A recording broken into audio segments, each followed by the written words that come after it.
Aristarque, un Macédonien de Thessalonique, était avec nous. Le lendemain, nous sommes arrivés à Sidon. Julius, qui traitait Paul avec bienveillance, lui permit d'aller voir ses amis pour recevoir ce dont il avait besoin.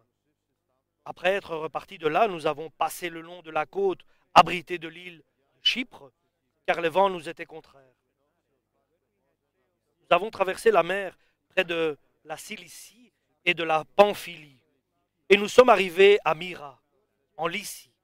Là, l'officier romain trouva un bateau d'Alexandrie qui se rendait en Italie, et il nous y fit embarquer. Pendant plusieurs jours, nous avons navigué lentement, et c'est avec beaucoup de peine que nous nous sommes parvenus devant la ville de Cnide.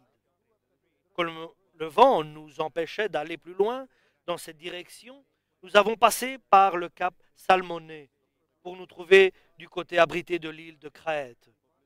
Nous avons avancé avec beaucoup de peine le long de la côte et sommes arrivés à un endroit appelé Bon Port, près de la ville de Lacée. Nous avions perdu beaucoup de temps et il devenait dangereux de continuer à naviguer car le jour du jeûne d'automne était déjà passé. C'est pourquoi Paul donna cet avertissement aux marins. Je vois, mes amis, que ce voyage sera dangereux. Le bateau et sa cargaison vont subir de graves dommages. Et de plus, nous risquons nous-mêmes d'y perdre la vie. Et l'officier romain avait plus confiance dans l'opinion du capitaine et du propriétaire du bateau que dans les paroles de Paul. En outre, le port ne convenait pas pour y passer l'hiver. C'est pourquoi la plupart des hommes à bord décidèrent de partir de là.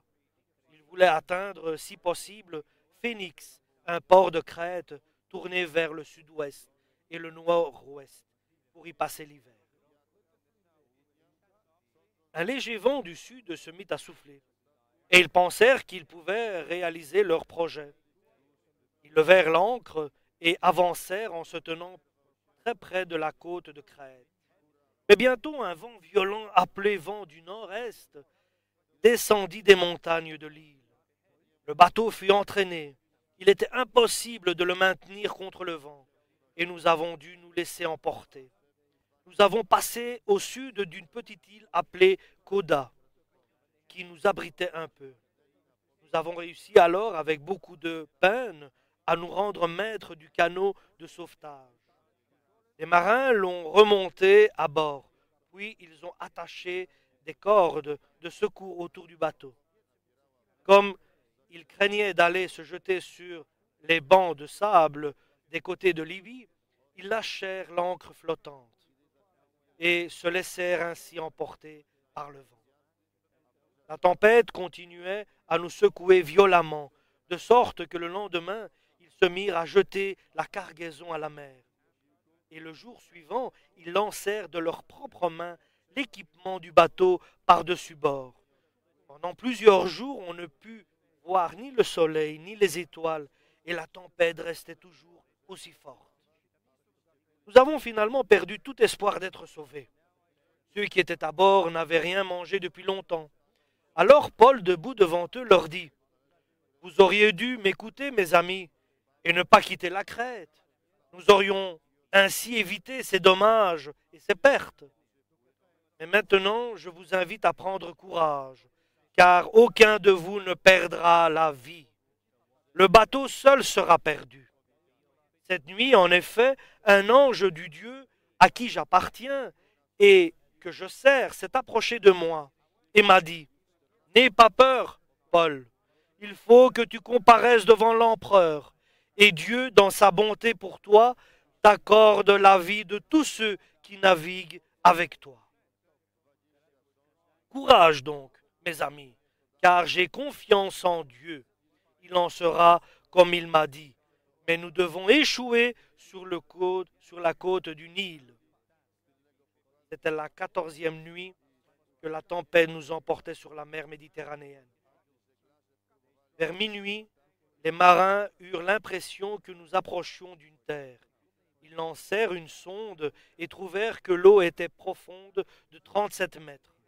Un peu plus loin, ils lancèrent de nouveau la sonde et trouvèrent 28 mètres de profondeur. Ils craignaient que notre bateau se heurte heurte des rochers. C'est pourquoi ils jetèrent 4 ancres à l'arrière et attendirent avec impatience la venue du jour. Cependant, les marins cherchaient à s'échapper du navire. Ils firent descendre à l'eau le canot de sauvetage et prétendirent qu'ils allaient fixer des ancres à l'avant du bateau. Paul dit à l'officier romain et aux soldats, « Si ces gens ne restent pas sur le bateau, vous ne pouvez pas être sauvés. » Alors les soldats coupèrent les cordes qui retenaient le canot et le laissèrent aller. Avant la venue du jour, Paul les invita à tous à prendre de la nourriture en disant, « Voici aujourd'hui 14 jours que dure votre attente angoissée et que vous restez sans rien manger. Je vous invite donc à prendre de la nourriture, car vous en avez besoin pour être sauvés. Aucun de vous ne perdra même un cheveu de sa tête. » Sur ces mots, Paul prit du pain et remercia Dieu devant tous, puis le rompit et se mit à manger. Tous reprirent alors courage et mangèrent aussi. Nous étions sur le bateau 276 personnes en tout. Quand chacun d'eux eurent mangé, à sa faim, on jeta le blé à la mer pour alléger le bateau. Lorsque le jour parut, les marins ne reconnurent pas la terre, mais ils aperçurent une baie avec une plage et décidèrent d'y faire aborder le bateau, si possible. Ils détachèrent les ancres et les laissèrent partir dans la mer. Ils délièrent en même temps les cordes des rames qui servaient de gouvernail. Puis ils hissèrent une voile à l'avant du bateau pour que le vent le pousse et ils se dirigèrent vers la plage. Mais ils arrivèrent contre un banc de sable entre deux courants, où le bateau resta pris. La partie avant du bateau était enfoncée dans le sable et ne pouvait pas bouger, tandis que la partie arrière était brisée par la violence des vagues. Les soldats voulaient tuer les prisonniers, afin qu'aucun d'eux ne s'échappe à la nage. Mais l'officier romain qui désirait sauver Paul les empêcha d'exécuter leur projet. Amen pour la parole du Seigneur. Un voyage de l'apôtre Paul,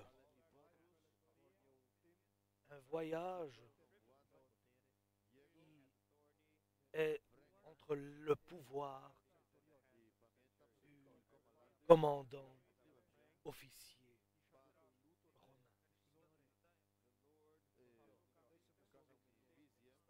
Et nous savons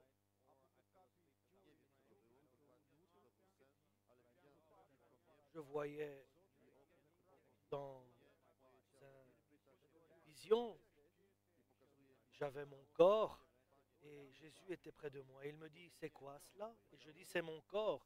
Il me dit, non, c'est le bateau dans lequel tu fais le voyage de ta vie. Et je pensais, c'est vrai, c'est cela. Et j'ai dit, oui Seigneur, c'est cela. Et il m'a dit, qui demeure, qui habite dans ce bateau?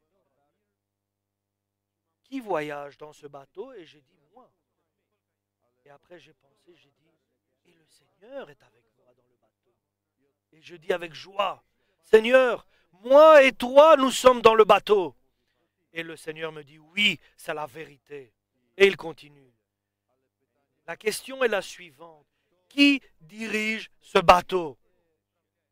La question, la voilà.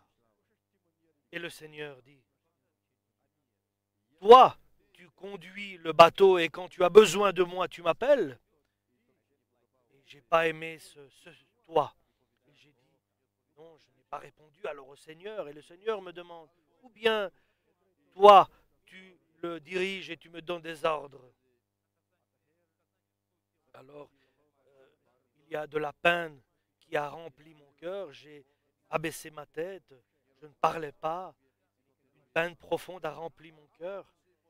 Ou bien le Seigneur me dit, moi-même, je conduis ton bateau. Et j'ai dit, oui Seigneur, je veux que toi, tu diriges et tu conduis mon bateau.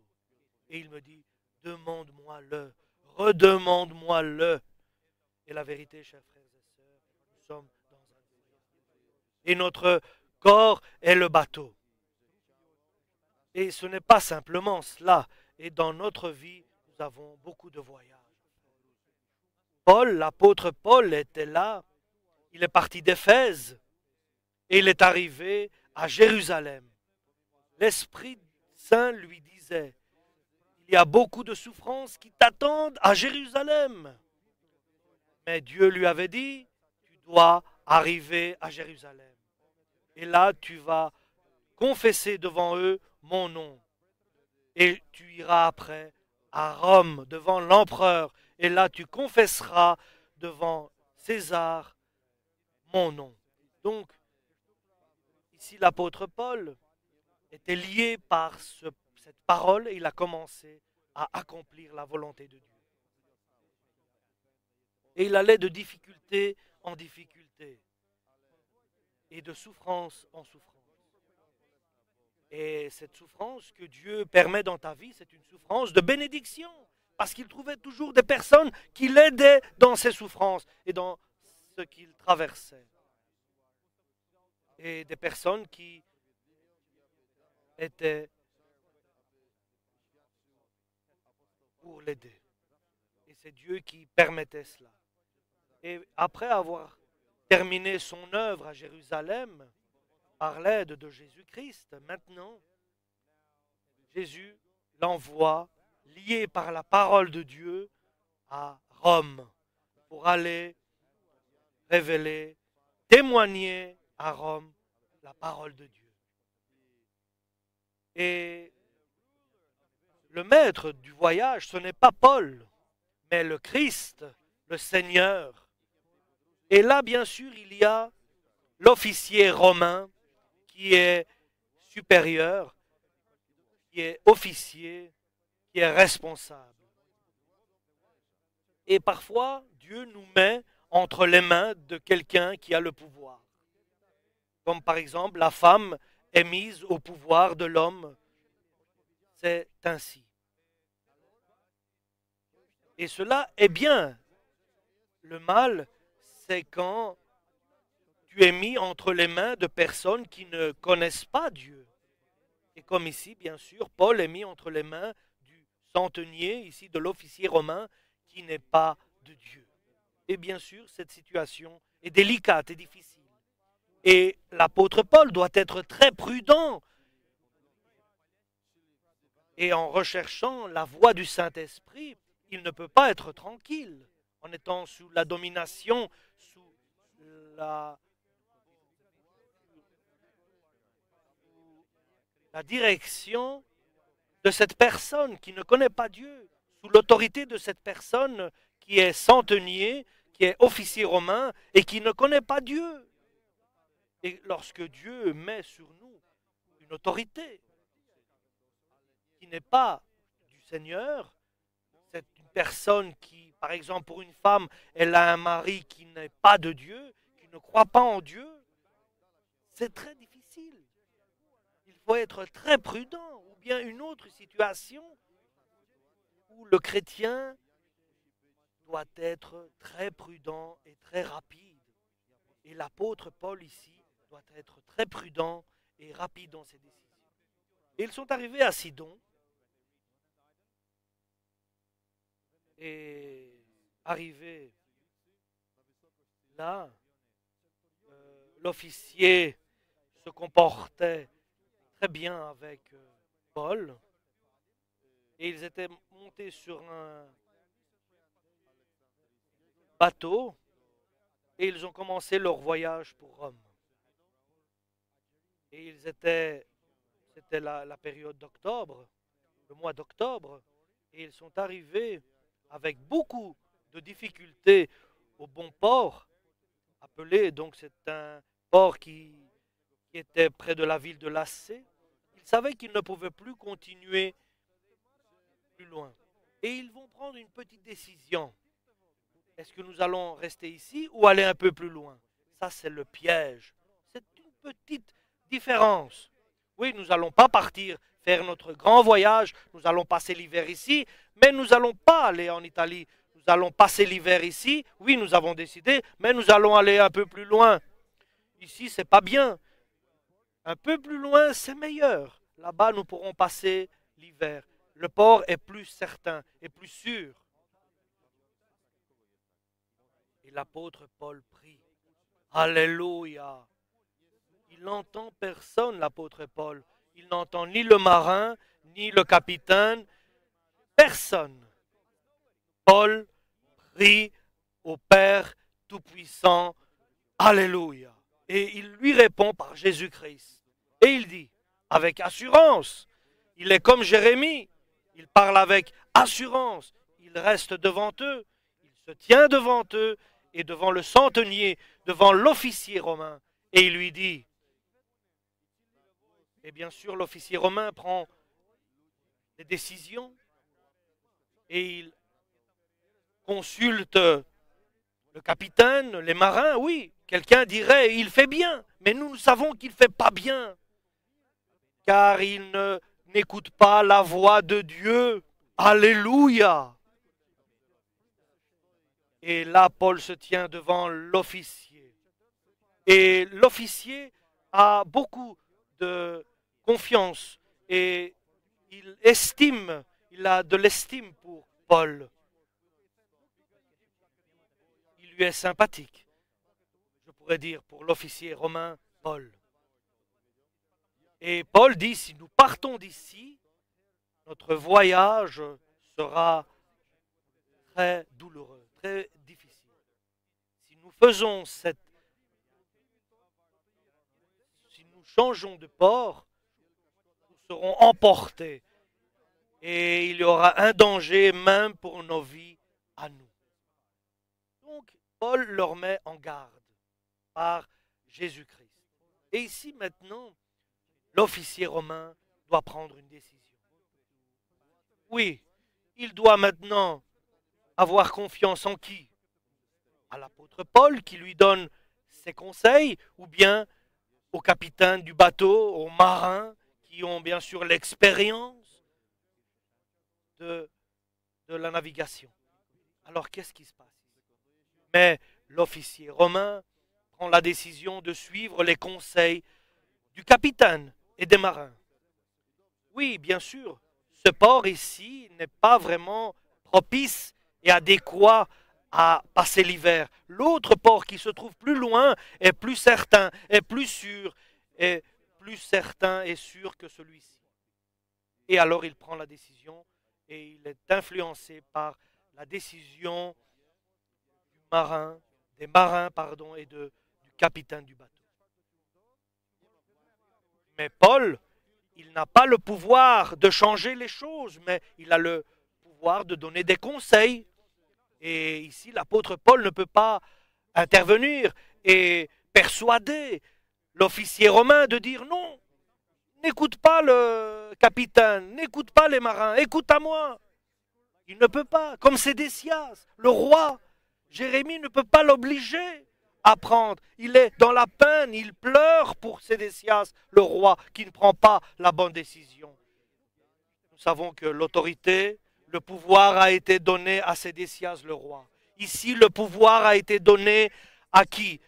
Aux Romains. Ici, à l'officier romain, au centenier, qui doit prendre la décision d'écouter le capitaine du bateau, les marins, ou bien écouter l'apôtre Paul, un disciple de Dieu. Et Jean dit, tu ne peux rien avoir de toi-même si tu ne le reçois pas du Très-Haut. Alléluia.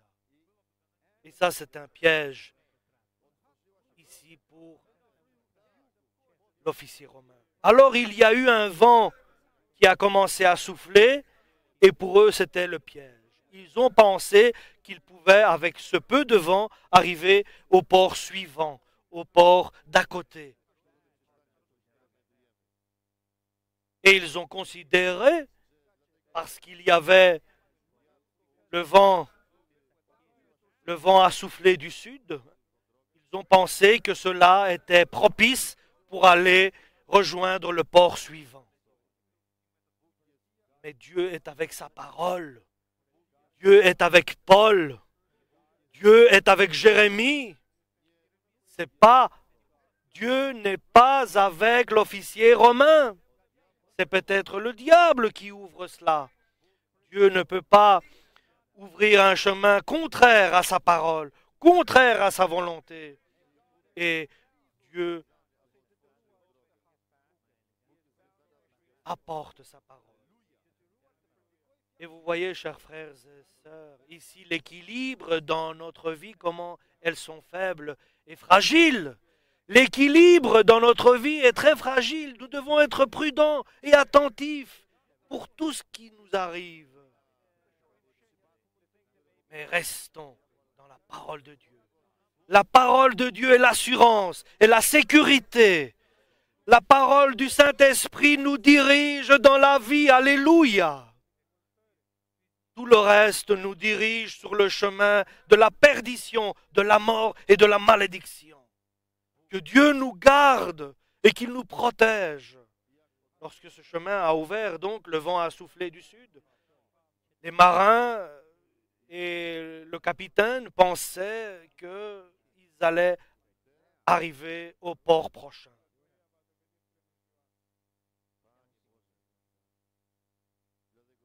C'est pour cela, chers frères et sœurs, nous devons être très prudents. Et nous savons que dans le Nouveau Testament, nous prions. Nous prions. Et nous voyons que dans le Nouveau Testament, nous avons le Saint-Esprit et nous prions. Nous ne mettons pas de signes s'ils arrivent à s'accomplir ou pas. Non, mais nous prions en Dieu. Nous ne disons pas, ah, si le vent souffle, alors nous faisons ce. Non, nous prions à Dieu. Avec la parole écrite, avec la force du Saint-Esprit, notre chemin sera en sécurité. Alléluia. Nous sommes influencés par personne. Nous sommes influencés et persuadés par personne d'autre. Nous sommes influencés et persuadés que par la voix du Saint-Esprit. Et nous sommes dirigés que par la voix du Saint-Esprit. Nous ne sommes pas influencés par des pasteurs qui sont éloignés, mais nous sommes influencés par la parole de Dieu et du Saint-Esprit, parce que nous voulons marcher sur un chemin droit, parce que le chemin de Dieu est droit pour les justes, et ils vont avancer, et ils vont arriver. Ceux qui sont illégaux et injustes, ils tomberont. Alléluia. Sur le chemin de Dieu, ceux qui sont illégaux tombent et injustes. Maintenant, il n'y a pas de temps, parce que le temps, c'est le temps de la fin. Il n'y a pas de temps. Nous devons prendre une décision ferme, une décision de vie. Alléluia, pour être avec Dieu. Il n'y a pas d'assurance nulle part ailleurs, seulement dans la parole de Dieu et dans la voix du Très-Haut par son Saint-Esprit. Alléluia. Et le ciel se met à se secouer. Les jours sont difficiles. Notre espoir est la parole de Dieu. Notre salut est la voix du Saint-Esprit. Notre gloire est notre foi au Tout-Puissant. Béni soit son nom éternellement. Alléluia. Oui, tu m'aimes, je t'aime, mais je ne peux pas faire ta volonté. J'écoute des difficultés énormes de beaucoup de personnes, frères, sœurs, et des difficultés différentes chaque fois. Mon cœur a mal, mon âme est dans la douleur, mais je ne peux rien faire, chers sœurs et frères. Le seul qui peut intervenir, c'est Jésus-Christ en nous. C'est pour cela, je garde cela en moi, mais j'étouffe. Et je vais vers le Seigneur. Et le Seigneur me console. Seulement le Seigneur me console. Alléluia. Seulement le Seigneur Jésus-Christ peut intervenir. Seulement la voix du Saint-Esprit. Il n'y a pas d'autre chemin. Moi, je suis le chemin, la vie et la vérité, nous dit Jésus-Christ, notre Seigneur. Je suis avec vous. Jésus-Christ est notre aide, il est notre lumière, il est notre chemin, il est notre vérité. Alléluia, nous ne pouvons rien faire sans lui, sans notre Créateur, sans le Fils du Créateur, sans Jésus-Christ et le Saint-Esprit. Alléluia. Et Jésus sera avec nous si nous restons sur sa parole, sur son chemin. Ça, c'est le chemin de la bénédiction. Ça, c'est le chemin de la vie éternelle, la parole de Dieu.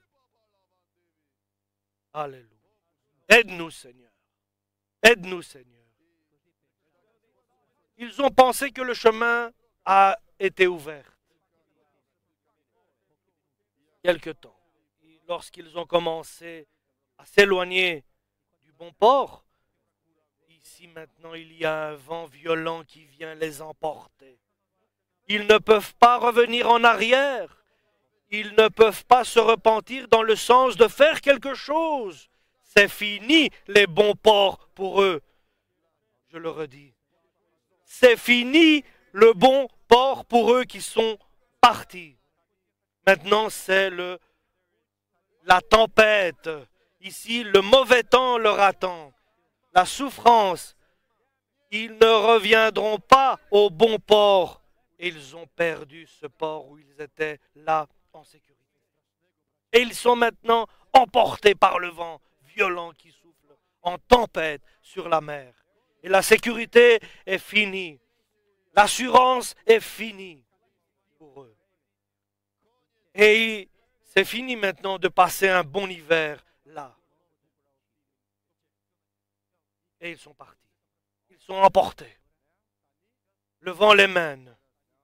Le vent les entraîne au loin. Et ils ont, par difficulté, ils ont continué leur voyage pendant 14 jours sans voir les étoiles, sans voir le ciel, sans voir le soleil. Et ils n'avaient aucun qui dirigeait le bateau. Le bateau était emporté.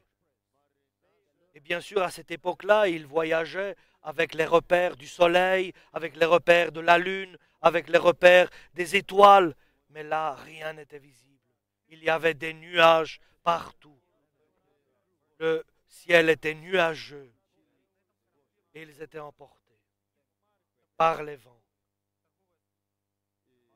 Et là, ils sont vraiment dans le désespoir. Et ce vent avait soufflé du sud qui leur a fait faire croire qu'ils pouvaient aller jusque le port suivant était faux. Maintenant, ce qui leur attend, c'est un naufrage. Mais nous remercions Dieu, car dans ce bateau, il y avait l'apôtre Paul qui prie. Il était là, mais il priait. Il était déçu, mais il priait. Et Dieu n'a pas abandonné le bateau grâce à l'apôtre Paul qui était parmi les passagers du bateau. Et maintenant, le pouvoir est envoyé vers Paul. Et là, le pouvoir revient à Paul maintenant. Maintenant, les autres sont dans la perdition totale. Ils sont totalement perdus. Ils ne peuvent rien faire. Ils n'ont aucun pouvoir de changer les choses. Le seul qui a le pouvoir maintenant, c'est Paul dans le bateau. Par Dieu, par Jésus-Christ, notre Seigneur. Et lorsque Dieu, qui organise tout, qui gère tout, a mis tout cela en ordre. Pendant 14 jours, le bateau était entraîné dans l'Adriatique, dans la Méditerranée. Il est arrivé à Malte. Dieu a amené le bateau à Malte. C'est ainsi qu'il fallait que se fasse le voyage, pour que la parole soit annoncée aussi à Malte. Nous ne connaissons pas les projets de Dieu, parce que Dieu permet pour que tout converge et concourt pour le bien de ce que Dieu prépare. Et ils sont arrivés à Malte, et ils étaient tous sauvés. Ils Ils avaient tout perdu, mais chaque personne était vivante. La cargaison, tout ce qui était dans le bateau était détruit parce qu'ils n'ont pas entendu la parole de Paul. Toute la cargaison et tout le bateau a été détruit. Et lorsque le temps est arrivé, Dieu doit renforcer, encourager l'apôtre Paul. Et il ne va pas avec une parole prophétique. Et il lui dit, là, il lui dit clairement ce qu'il doit faire. Et parce que Paul est aussi une personne, est un être humain qui peut aussi avoir un désespoir et une faiblesse. Là où il priait, un ange se présente devant lui et lui dit, Paul, ne crains pas, n'aie pas peur. Comment n'aie pas peur? Je suis là dans la tempête et nous sommes perdus. Et l'apôtre est là, devant l'ange. Et l'ange lui dit, tu dois te présenter devant l'empereur. Tu dois te présenter devant l'empereur romain. Ne crains pas, n'aie pas peur. Alléluia. Une parole réconfortante, une parole de consolation, une parole d'encouragement de la part de l'ange envoyé de Dieu. Alléluia. Et lui dit, personne ne sera noyé, le bateau sera détruit. Oui, le bateau sera détruit, mais personne ne perdra la vie. Et l'apôtre Paul dit, et moi, je crois dire que Dieu fera comme il me l'a dit. Alléluia. Et il leur dit, vous auriez dû m'écouter. Vous auriez dû m'écouter, il dit devant l'officier romain et l'équipage du bateau. Et Paul a pris courage et force. Il leur dit, ne craignez pas, le bateau sera détruit, mais tous nous serons vivants. Tout sera perdu, mais vos vies seront préservées. Alléluia. Et ils ont compris qu'ils approchent de la terre. Et ils jettent la sonde et ils constatent qu'il y a 35 mètres. Ils vont plus loin, ils rejettent la sonde, ils constatent qu'il y a 25 mètres. Ils ont compris qu'ils approchent la terre. Mais ils ne voyaient pas, c'était la nuit. Et alors ils ont jeté les ancres et attendre le jour, la lumière du jour, pour voir ce qui se passe. Et ici, l'apôtre Paul prend aussi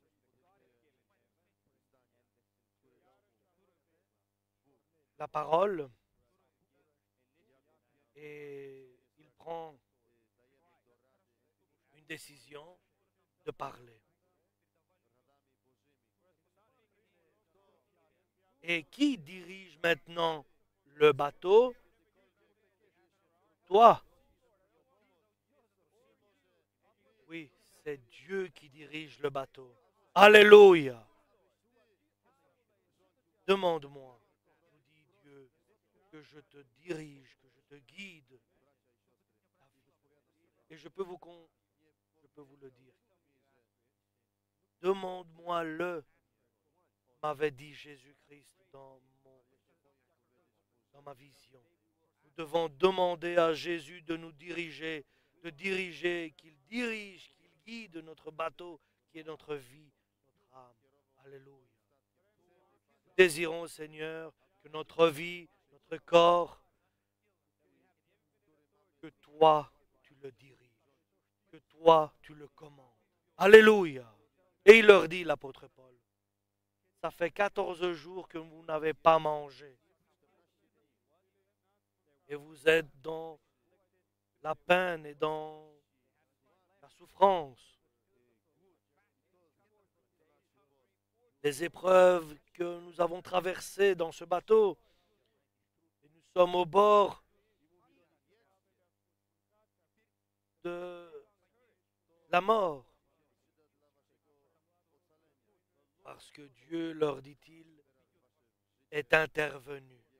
Il a pris le pain, il a prié, Dieu a béni, ils ont tous mangé. Maintenant, ils n'entendent plus l'officier romain, ni le capitaine, ni les marins. Mais ils écoutent maintenant l'apôtre Paul.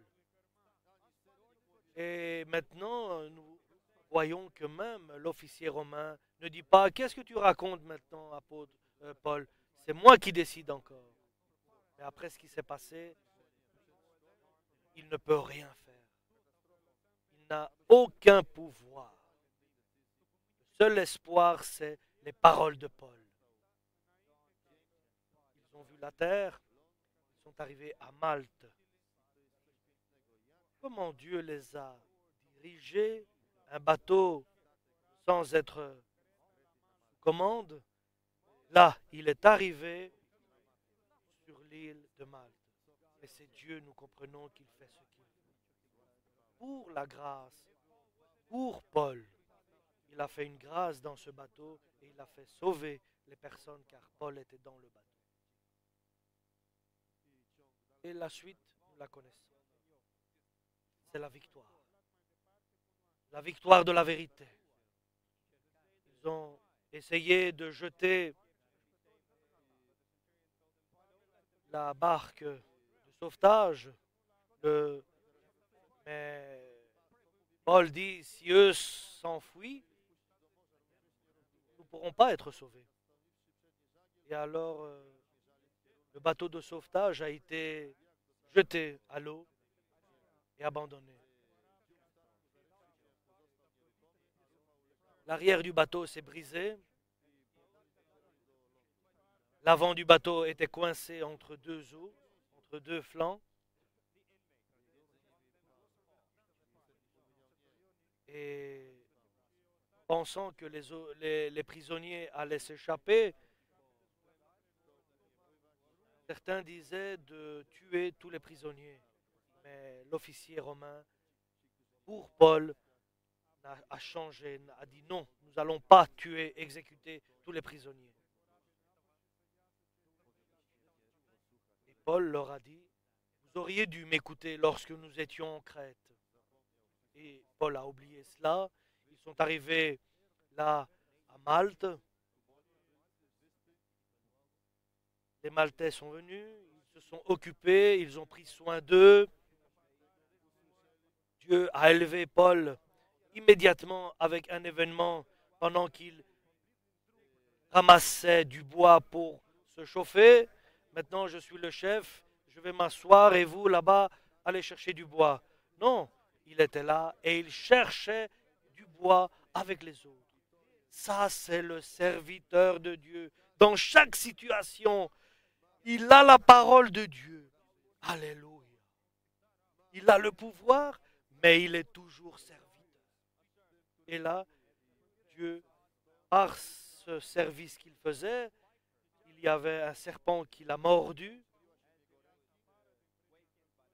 Il y avait un serpent qui pendait à sa main et il avait été mordu. Et tout le monde a dit, oh, ça doit être une personne mauvaise, car il a été sauvé par les eaux, mais il a été tué par le serpent. Et il a jeté le serpent dans le feu.